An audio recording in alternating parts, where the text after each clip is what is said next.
It was a crisp autumn afternoon when it happened. I was walking through the park, my knees a little stiff from age, my breath misting in the cool air. The trees stood tall and fiery, their leaves burning gold and crimson against the gray sky. And then, as if the season itself wanted to speak to me, a single yellow leaf broke loose, drifting down in a lazy spiral until it landed softly at my feet. I bent down, picked it up, and held it between my fingers. The veins in the leaf reminded me of cracks in old glass, delicate, fragile, but beautiful in their imperfection. And in that instant, I was no longer an old man in the park. I was a boy again, barefoot in my father's workshop, the smell of sawdust and hot metal mixing with the sharp tang of glass freshly cut. My father was a glazier, too, though he never called himself that. He just said he worked with windows. He would hoist heavy panes onto wooden frames, cut them with steady hands, and fit them into place so that sunlight could pour into homes like blessings. I would stand by, watching him, mesmerized by the way glass could both reveal and conceal, could break so easily yet last for centuries if handled with care. I remember the sound most vividly, the hiss of the cutter as it scored a line across the pane, the sudden, almost magical snap when the glass broke clean along that line, the shiver in my spine when it didn't break right, when it splintered, reminding me how dangerous beauty could be. That leaf at my feet in the park, so thin, so fragile, felt like the glass I had worked with my whole life. And suddenly, all those decades came rushing back. My apprenticeship, the first time I cut a window alone, the smell of caulk, the sting of glass dust in my arms, the pride in building something that let light in where there had once been only walls. I stood there in the park, holding that leaf, and I knew I was ready to remember it all. My life, my work, my mistakes, my loves, the glass that shaped me as much as I shaped it. And so my story begins. I grew up in a small Midwestern town in the 1950s, back when America still felt like it was stretching its arms after a long sleep. Main Street was lined with mom-and-pop shops, a drugstore with a soda fountain, a barber shop where old men argued about baseball. And right at the end of the row, our little family shop. A plain brick building with wide, dusty windows and a painted wooden sign that read, "Benson Glass and Frames." That was my world. Inside it smelled of linseed oil, sawdust, and the faint chemical bite of glazing putty. The workbench was scarred and stained, covered with old glass shards and little flecks of dried paint.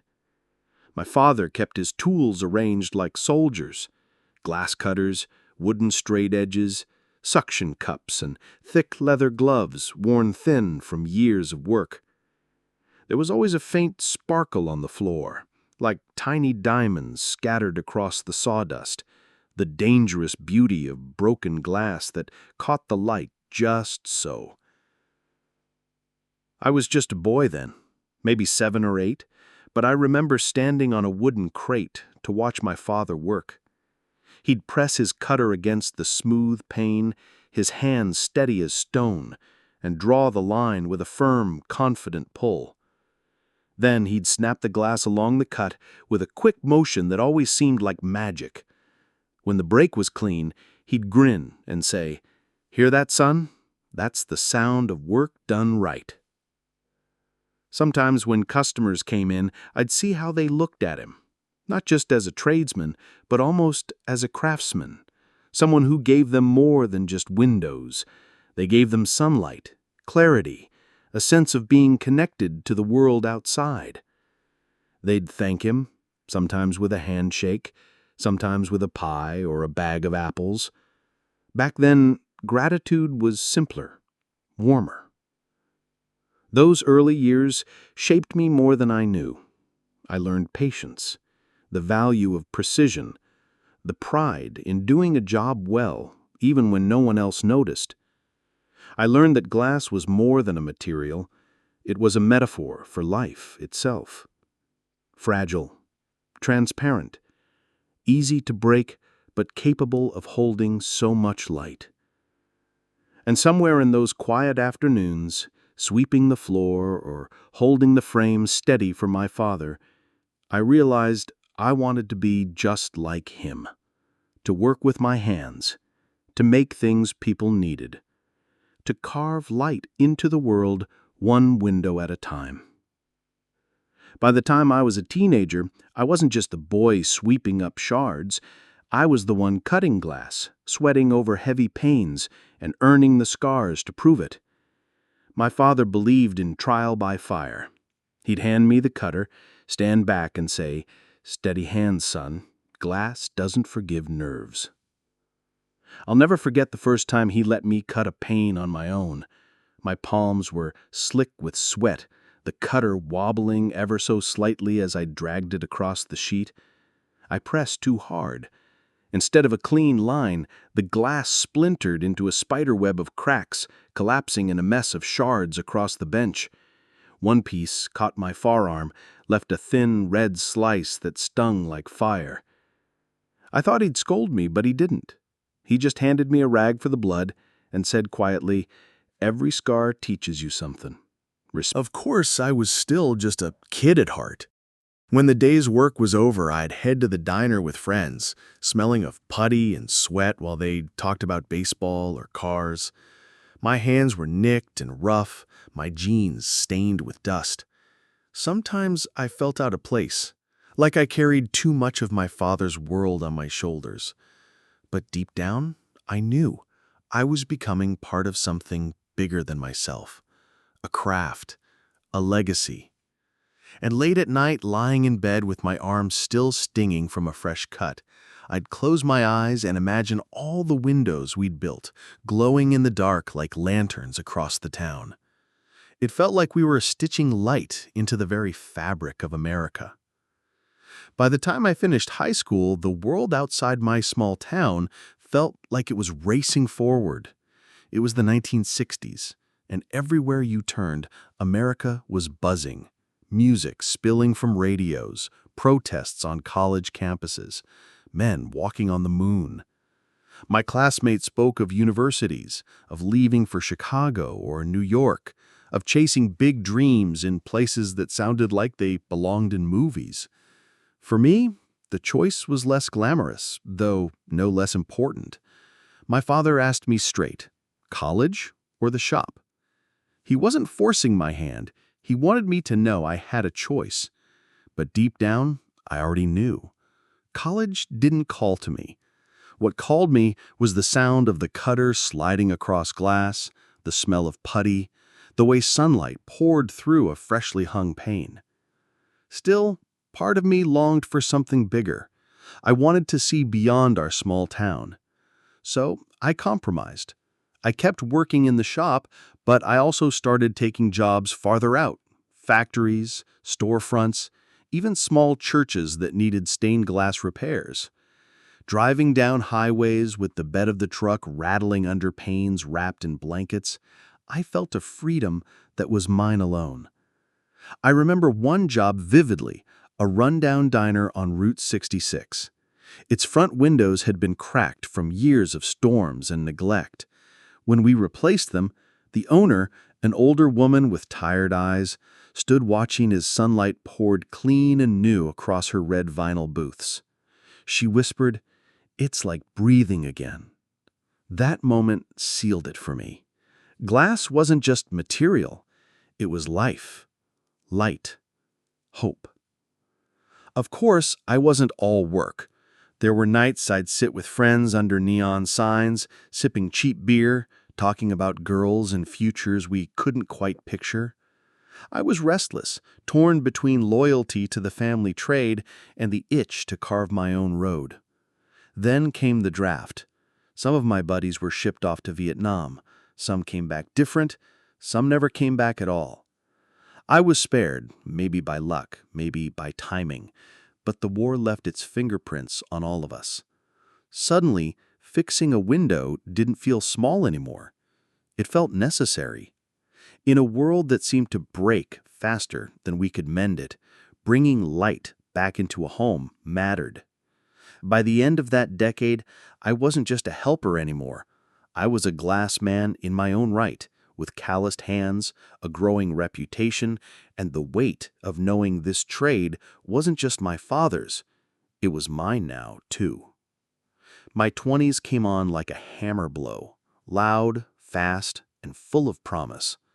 By then, I was no longer just the kid with cuts on his arms. I was the man people called when they needed something solid, something precise, something that would last. My father still stood beside me, but I was taking jobs on my own too. Small contracts at first, then bigger ones. Offices with wide glass fronts, schools needing rows of tall windows. Even the occasional church that wanted the kind of colored panes that made sunlight dance on the pews. It was during one of those jobs that I met her, Mary. She was working as a secretary at a small insurance office we had been hired to repair after a storm sent debris crashing through their front windows. She came out to watch me measure the frames, her blouse crisp, her eyes curious. I remember her asking, "Doesn't it scare you, working with all that breakable glass?" I chuckled, wiping the sweat off my brow. I told her everything worth doing's a little dangerous. She laughed, and the sound carried more warmth than the summer sun that beat down on me that day. Mary wasn't like anyone I'd met before. She was thoughtful, sharp-witted, with a way of grounding me when my restless spirit threatened to pull me off course. We started courting in the way people did back then. Dinners at diners, long drives with the radio low, evenings spent on front porches with iced tea and the hum of cicadas filling the silence. At the same time, the work was shaping me, hardening me. There were days when the wind would whip at a pane so fiercely I thought it'd shatter in my hands. Days when one wrong move would slice through leather gloves and send me bleeding onto the ground. But each scar, each ache, each drop of sweat, it all made me feel alive, needed. Mary saw that in me. She said once, "You carry light into people's lives, even if you don't realize it. Every window you set is like giving them a new way to see the world." I never forgot those words. To her, I wasn't just a glass man. I was a craftsman, an artist even. We married in the fall of '77, the air cool and the trees burning with color. Money was tight, but we didn't care. I had steady work, she had steady faith, and between us, we believed we could build something solid. Looking back now, I see those years as the foundation, the beginning of the real work, both in my trade and in my life as a husband, soon to be a father. My hands were already rough with calluses, but my heart was just beginning to be tested. Marriage brought with it a new kind of weight. Not the burden of glass sheets or the pull of heavy frames, but the kind of weight a man carries on his shoulders when he realizes someone else is counting on him every single day. Mary and I moved into a modest two-bedroom house on the edge of town, the kind with creaky floorboards and drafty windows. I remember fixing those windows myself before our first winter together, sealing every crack as though I could keep out not just the cold, but the world's uncertainties too. Work was steady then, though never easy. I took on long days, sometimes 12 hours or more, traveling from site to site. My hands grew tougher, my back stronger, my patience thinner. But every time I came home and saw Mary waiting at the kitchen table, her smile soft against the glow of the lamp, it was worth it. She'd ask, "How many windows today?" And I'd answer with pride, counting them off like milestones in a race I intended to win. It was in those years that I learned something vital. Glass may break, but it can always be replaced. Trust, love, family, Those, too, can crack under pressure. But if you care enough, if you put in the time, if you hold steady, even when your arms are shaking, you can mend them. Michael grew taller, louder, and further away. By the time he was 17, the boy who once carried glass by my side was spending more nights out than in. I'd hear the rumble of his car pulling up long after midnight, the door creaking open, and Mary's worried whisper, "He's going to ruin himself." I tried talking to him once, sitting at the kitchen table where the smell of Mary's coffee lingered, the same table where he'd once done homework, head bent low, pencil scratching. I told him about the dangers of the world, about how fragile life is, like glass you think will hold but doesn't. He rolled his eyes, said I didn't understand, that my world was gone. Maybe he was right. His America wasn't mine anymore. His America moved faster, flashed brighter, demanded more. Still, he wasn't a bad kid, just restless. He wanted music, girls, and a life that didn't smell of caulk and broken panes. And I wanted him to stay the boy who once laughed with me on rooftops. But time doesn't ask permission before it moves on. Around that same time, my body began to betray me. Decades of lifting, kneeling, carrying pains as tall as doors, it all added up. My knees swelled like balloons, my back ached as if someone had hammered nails into it. On job sites, I'd hide the pain behind a grunt or a joke. But when I got home, Mary saw it, in the way I lowered myself into a chair, slow, as if the world itself might shatter beneath me. Work was still steady, though the industry was changing. More prefab materials, more plastic replacing real glass. Some of the old-timers grumbled, saying the craft was being cheapened. Maybe it was, but I still found moments of beauty. Installing a sunroom where the morning light spilled in like liquid gold. Repairing a church window where the colors glowed like heaven itself. Those were the jobs that made the pain feel worth it. Yet even those small victories couldn't mend the growing cracks at home. Michael and I fought more. He wanted to move out, to study photography, of all things. I told him there was no money in it, that he needed to think practical. He told me I was chained to the past, that I didn't see the future.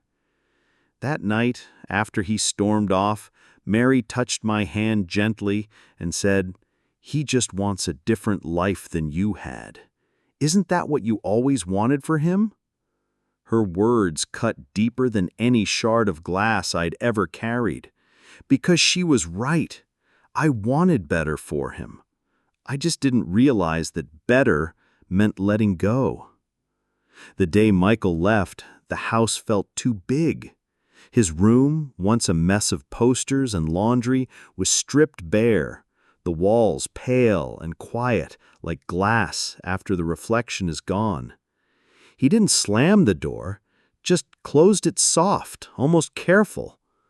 That hurt worse. I carried on with work, because that's what a man does.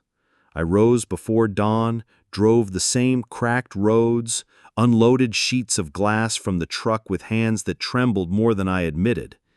The smell of sawdust, putty, and rain-soaked lumber clung to me. I thought keeping busy would drown out the silence of the house, but silence has a way of seeping into your bones. Mary tried to fill it. She baked more, humming as she worked, though the hums carried a sadness. Sometimes I'd find her sitting in Michael's empty room, folding and unfolding the same blanket, her face turned toward the window as if she could see him through the glass. I didn't know how to comfort her, so I'd sit beside her in silence, my calloused hand resting on hers. That was enough sometimes. Work was changing faster now. Contractors wanted everything cheaper, quicker. Tempered glass, factory cuts, less skill required. Some of the old-timers laughed at us old-timers, said we worked too slow. I wanted to tell them that glass doesn't care about speed, that one wrong move and it'll cut you down to the bone. But they didn't listen. America was rushing forward, and I felt myself falling behind. One job that autumn stands out. A wealthy family had ordered a massive glass wall for their lake house. It was the kind of job that made your stomach tighten because one slip and the entire sheet, worth thousands, would be rubble. We worked in silence, 5 men holding steady, our breaths caught as we tilted it into place. When it finally settled, the lake appeared as though it had been framed by God himself. The family clapped, called it beautiful. One of their children pressed his face against the pane, leaving a smudge. I watched the boy, thinking of Michael as a child, and something inside me cracked, not loud, but quiet, the way ice breaks underfoot. That night, I sat alone at the kitchen table, staring at my reflection in a glass of water. I realized that, like the glass I'd spent my life working with, families are held together by invisible strength until they aren't. And yet, even as I felt the fracture between me and my son, I told myself I'd keep showing up for Mary, for the roof over our heads, for the craft that had shaped me. It was a chilly spring morning when Michael showed up at the front door. I was kneeling on the porch, sanding a small pane for a customer's window, the smell of fresh wood dust in my nose, when I heard the knock. My heart skipped.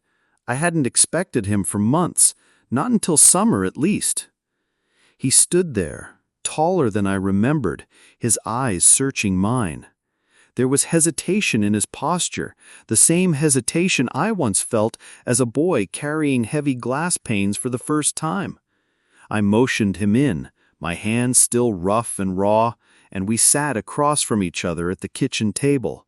Silence stretched between us like a taut sheet of glass, beautiful yet fragile. I wanted to see you," he finally said. His voice had that same stubbornness, but it was tempered with something I hadn't heard in years: humility. We talked for hours. About work, about life, about the choices I'd made, the choices he'd made. He told me about photography school, about the gallery that had accepted his first exhibition, about the people he'd met who saw the world differently. I told him about the jobs I'd taken, the windows that still held sunlight and warmth, the mistakes, the scars, and the lessons. And then we fought. Oh, we fought like only father and son can fight, words sharp, emotions raw. He accused me of caring more about glass than him. I accused him of thinking the world owed him light without effort. But in the end, we both laughed. Not the forced kind, but the one that comes after the storm has passed, leaving the air clean and the heart lighter. Mary brought tea and sat with us quietly. Her presence softened the tension. Watching her, I realized that the home we built, the family we held together, was like the glass I'd spent a lifetime shaping. It could be cracked, but with care, it could also reflect light in the most unexpected ways. By the time he left that night, Michael hugged me tightly. I felt the warmth of him against my chest, smelled the faint trace of his cologne, and understood something I hadn't admitted in years. I had done my best. I had held the glass, the family, and the life steady, even when the weight threatened to crush me. And for the first time in a long while, I felt at peace with the fractures, knowing they had shaped us, not destroyed us. By the time I hit my 50s, my body began sending messages I could no longer ignore. My knees ached constantly, my back groaned under even the lightest weight, and the calluses on my hands had thickened into permanent reminders of every pain I'd lifted, every scaffold I'd climbed, every storm-damaged window I'd repaired. I loved my work, but my body whispered that it wouldn't last forever. One afternoon, I remember a close call. A gust of wind on a high-rise job nearly sent a pane slipping from my grasp. I caught it just in time, but the rush of adrenaline left my chest pounding and my hands shaking. Later that night, lying awake in bed, I thought about all the times luck had saved me, about the injuries I'd narrowly avoided, about how fragile life really was. The glass I carried every day was a mirror of my own mortality. Mary noticed the change before I admitted it. She urged me to take shorter jobs, to slow down. But slowing down meant watching the work pass me by, and I wasn't ready for that yet. Still, I began training younger men, showing them not just how to lift, cut, and install, but how to respect the material, to respect the craft. Passing the torch became a quiet comfort. I also reflected more on the people I'd met over the decades, the families whose homes I'd repaired, the churches whose stained glass windows I'd restored, the small businesses whose faces I'd polished with clear panes letting in sunlight. Their gratitude lingered, a warmth I carried with me home. "You bring life back to these walls," one elderly woman told me, her eyes shining. I realized then that my labor had been more than work. It had been a gift. There were losses, too. Friends from my early days, crew members, mentors, men I'd shared laughter and cheap beer with. Some retired, some moved away, some passed on. Each absence left a hollow ache, like a pain that had shattered beyond repair. Yet even in those moments I found comfort in memories, in photographs, in the faint scent of sawdust and putty that always brought them back to me. By my late 50s, the notion of retirement began to whisper louder. I resisted at first. What would I do without the weight of glass in my arms, the thrill of a job completed perfectly, the satisfaction of sunlight pouring through my work?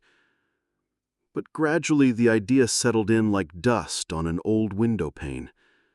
I would eventually close this chapter, and the world would keep moving without me. My 60th birthday came quietly, without fanfare, but it marked a turning point. I no longer bounced out of bed with the energy of a man in his 20s. My joints groaned, my hands ached after even the simplest tasks, and I began noticing the tremors that came with age. I realized that the days of carrying massive panes of glass, climbing scaffolds, and racing against storms were numbered. That year, I took on my last big project, a restoration of an old theater downtown. The place had been abandoned for years, its windows broken, frames rotting, and ceilings leaking. Walking through the dark, dusty halls, smelling the mixture of old wood, mildew, and sunlight filtering through broken glass, I felt a pang of nostalgia. This wasn't just a job. It was a bridge between my past and the legacy I wanted to leave. I trained 2 years. By the end of that project, I knew I was ready, not because I no longer loved the work, but because I had given it everything I could, and it had given me back far more than I ever imagined. Retirement arrived like an unexpected quiet after decades of noise. I remember the last day vividly, the truck parked, tools cleaned and stored, the smell of putty and sawdust lingering one final time. I walked through the empty job site, running my hands over the smooth edges of glass I'd installed, feeling the chill of the morning air against my face. It was over. Mary was beside me, her hand warm in mine, her eyes reflecting both pride and a quiet sadness. I had spent my life shaping glass, shaping spaces, shaping moments, and now that life was slowing. I felt a strange emptiness, a hollow echo where purpose once resided. But there was also relief that my hands could rest, that my knees no longer screamed with each lift, and that my body could finally recover from decades of labor. In the first weeks of retirement, I wandered the streets of my neighborhood, noticing things I had ignored for years, the way sunlight bounced off shop windows, how autumn leaves skittered across sidewalks, the laughter of children playing in yards I had passed countless times without truly seeing. I felt the same awe I used to feel installing panes in a sunroom, but now it was life itself reflecting back at me. Michael visited more often. He brought photographs of exhibitions, cameras dangling around his neck, stories spilling from him like sunlight through stained glass. We talked, laughed, and for the first time I felt like I could see him clearly, not just as my son, but as a man carving his own path. I took up small projects at home, fixing a cracked window here, a loose frame there, not for money, but for the satisfaction of keeping the craft alive, even in miniature. Neighbors would stop by, thanking me for the repairs, sharing stories about their families. I realized then that the gratitude I had felt all my life, the smiles, the words, the warmth, wasn't tied to the labor itself, but to the care I had poured into it. Evenings were the sweetest.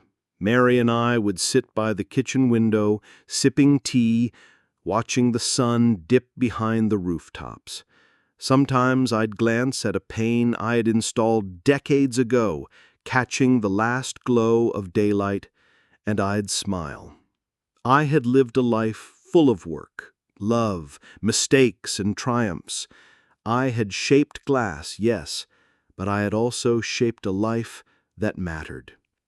And for the first time, I felt entirely at peace with the silence of retirement. Now, at 70, I walk through the park slowly, letting the autumn leaves swirl around my feet.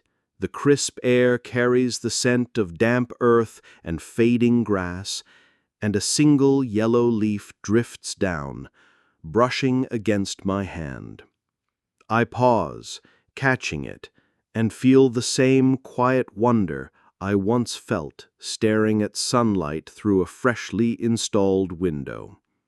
I think about everything: my childhood, Mary's steady love, the long hours on scaffolds, the laughter of friends long gone, the stubborn pride that sometimes blinded me, and the small victories that made every ache worth it.